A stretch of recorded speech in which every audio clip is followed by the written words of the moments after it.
Howrah station থেকে গ্রেফতার দুই বাংলাদেশি নাগরিক, উত্তপ্ত চর্চা বৈধতা নিয়ে। হাওড়া স্টেশন থেকে মঙ্গলবার দুপুরে দুই বাংলাদেশি নাগরিককে গ্রেফতার করল হাওড়ার গোলাবাড়ি থানার পুলিশ।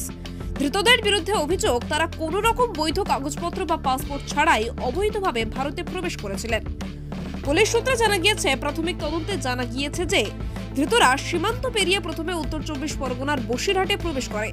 সেখান থেকে হাওড়া স্টেশন হয়ে তারা দেশের অন্যত্র যাওয়ার চেষ্টা করছিল, কিন্তু হাওড়া স্টেশনের নিরাপত্তার ঘেরাটোপে ধরা পড়ে যায় তারা।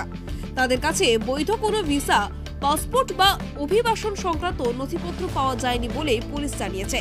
তাদের উদ্দেশ্য কি ছিল, কেনই বা তারা অবৈধভাবে ভারতে প্রবেশ করলো, তা খতিয়ে দেখছে পুলিশ।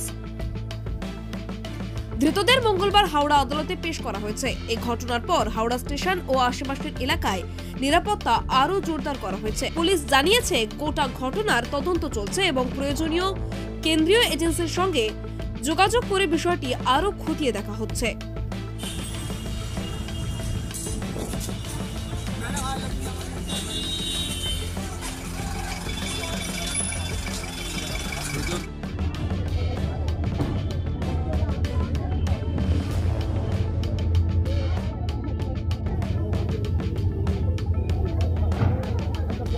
কলকাতা থেকে কুতুবুদ্দিন মোল্লার রিপোর্ট, ডিএন নিউজ বাংলা। আপনার এলাকার খবর আমাদের জানাতে ডিএম করুন ডিএন নিউজ বাংলাকে।